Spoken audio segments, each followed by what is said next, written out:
Hello friends. मेरा नाम योगेश भावसार है और आज मैं आप लोग के लिए एक और नया वीडियो लेके आया हूं कि आप कैसे ये YTA सिस्टम आपके इन्वेस्टमेंट के लिए यूज़ कर सकते हैं। अ, वीडियो शेयर करने के पहले या स्टार्ट करने के पहले मैं एक डिस्क्लेमर देना चाहता हूं कि ना ही ये कोई बाइंग टिप्स है या कोई एडवाइस है। ना ही ये सिस्टम आपको कोई बाई सेल इंडिकेटर देता है। ये खाली एक सेटअप आपको देता है जिससे आप एक डबल कंफर्मेशन आपके लिए ले सकते हैं कि स्टॉक ट्रेंड में है कि नहीं। बेसिकली मेरा बैकग्राउंड है कि मैंने ये सिस्टम अपने लिए बनाया था और स्लोली ये आप सबके लिए मैंने ओपन किया है और आशा करता हूँ कि आप इसका पूरा फ़ायदा उठाएंगे। और जिनके पास भी है आप एक सेटअप समझने की ट्राई करिए कि हम करना क्या चाहते हैं।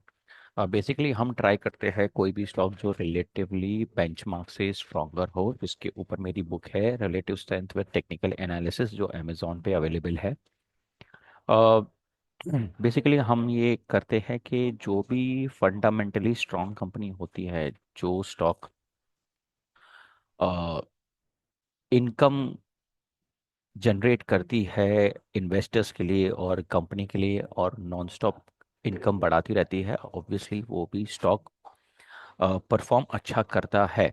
तो हम वैसे स्टॉक्स ढूंढते हैं जो फंडामेंटली परफॉर्म करे इन नेट प्रॉफिट, और उसका पीई भी अच्छा हो और वो सेक्टर भी अच्छा हो, और हम चाहते हैं कि वैसे स्टॉक में हम इन्वेस्ट करके छोड़ दें।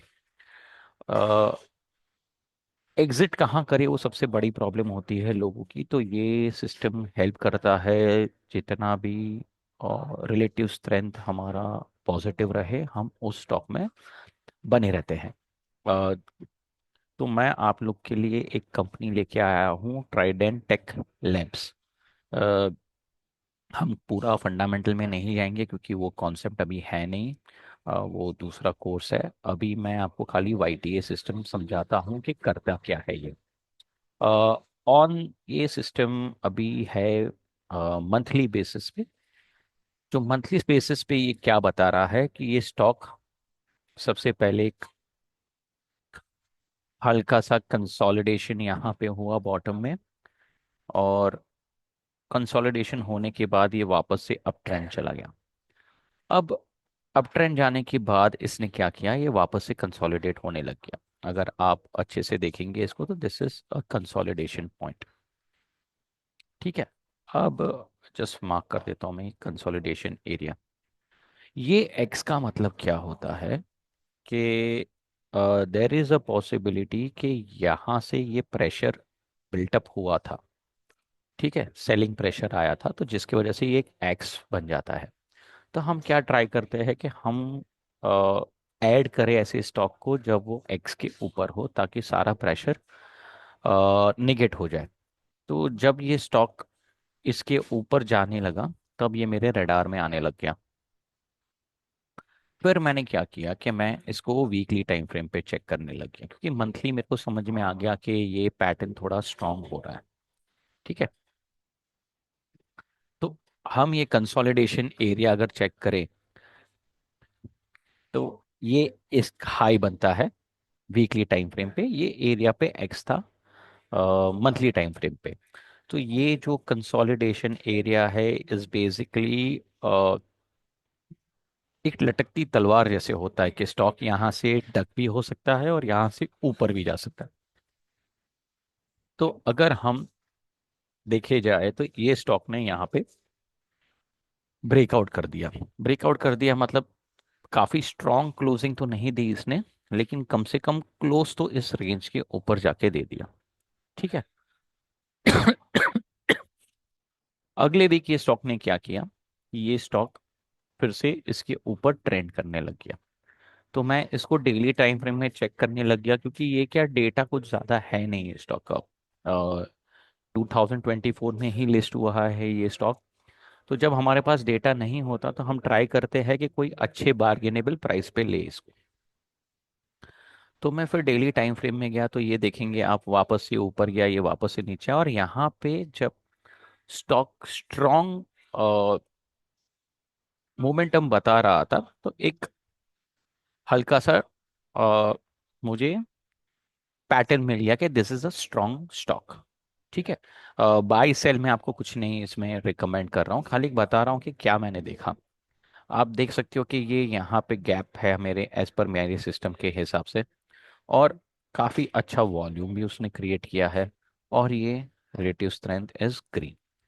तो considering that this is such a good setup stock from that area, अगर यहाँ पे किसी ने वाईटीए सिस्टम से पोजीशन बनाई होती तो 10% की रैली दे चुका है ये स्टॉक।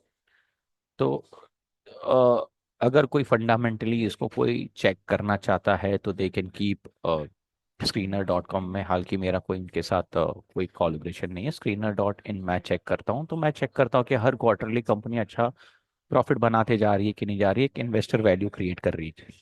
तो वो इन्वेस्टर जनरेशन में अगर कंपनी परफॉर्म करती रहेगी, so there are possibilities that this stock can turn into a multi-bagger stock, but there is no buy sell recommendation here. It's a very fantastic एक पैटर्न होता है कि स्टॉक चल रहा है और एक कंसोलिडेशन जोन में चला जाता है, और उसके बाद वापस से ये ब्रेकआउट होकर वापस से रैली मारना शुरू कर देता है, and you can create your trend line here.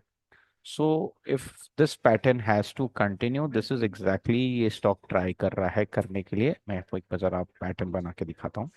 ये है पैटर्न, और हम इसको ये एक ऐसे करते थे तो वो एक फ्लैग पैटर्न जैसा फॉर्म हो जाता है, बुलिश पैटर्न।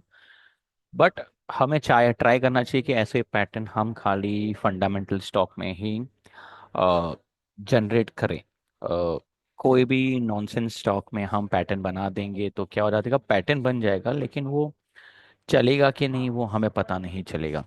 सो ऐसा ही एक पैटर्न मेरे को एक और कंपनी में दिख रहा है अभी, दैट इज ईएमएस कंपनी। अगर हम देखेंगे वापस वही तरीका है, कंपनी देखिए अ, एक साइडवेज था, कंसोलिडेशन एरिया, उसने ब्रेकआउट किया,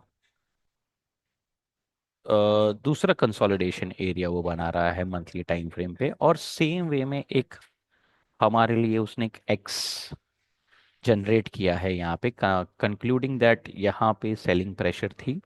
अब उसको वो निगेट करने की ट्राई कर रहा है बट निगेट नहीं किया है। तो मैं क्या करता हूँ, वीकली टाइम फ्रेम पे आ जाता हूँ। अब वीकली टाइम फ्रेम में आप देखेंगे तो एक second, let me do it a bigger screen for you ताकि आप सब लोग को दिखे। ह्यूज कर देते हैं तो आपको दिख सकते हैं। क्या आप देख सकते हैं कि stock year on year under perform कर रहा है, और पिछले काफी क्वार्टर से अंडर परफॉर्म कर रहा था। ये क्वार्टर में उसका रिजल्ट थोड़ा सा मेरे एक्सपेक्टेशन पी से थोड़ा ओवर वैल्यूड आ चुका है, बट दैट इज ओके। हम पिछले लास्ट 2 साल से देख रहे हैं कि स्टॉक अंडर परफॉर्म कर रहा है, तो मैं इसको फिर नॉर्मल साइज कर देता हूँ। अब आप देख सकते हैं कि ये स्टॉक शायद से पॉसिबिलिटी अगर ब्रेकआउट दे सकता है, वी हैव रिलेटिव स्ट्रेंथ जो वाईटीए ट्रेंड में है वो भी ग्रीन है, वॉल्यूम्स भी बढ़ रहे हैं। तो दिस इज अ पॉसिबिलिटी कि स्टॉक ये इस तरह से पैटर्न बना सकता है, but this is not a buy sell recommendation, it's just a price action. में आपको समझाने की कोशिश कर रहा हूँ कि क्या हो सकता है, क्या प्राइस पैटर्न कहना चाहता है। तो मेरे तरफ से ये हफ्ते के ये 2 स्टॉक मैंने आप लोग के लिए एनालिसिस करके दिए हैं, जो कि है ईएमएस लिमिटेड और दूसरा था ट्राइडेंट लैब्स। दोनों में कोई भी बाई सेल रिकमेंडेशन नहीं है, सिर्फ समझाना चाहता हूँ कि कंसोलिडेशन के बाद स्टॉक कैसे रिएक्ट करता है अगर प्राइस एक्शन उस तरह से चलने लग गया तो। मेरे तरफ से थैंक यू वेरी मच। ये था इस हफ्ते के 2 stocks analysis as per वाईटीए system, और इस तरह से आप ये वाईटीए सिस्टम का बेनिफिट ले सकते हैं विदाउट एनी कंफ्यूजन। हफ्ते में 1-2 बार आप बैठिए, एनालिसिस करिए और प्रेशर फ्री एनालिसिस कर सकते हैं। Okay, thank you very much friends. Hope आप बेनिफिट ले सके इस चीज़ का। सी यू नेक्स्ट वीक। बाय।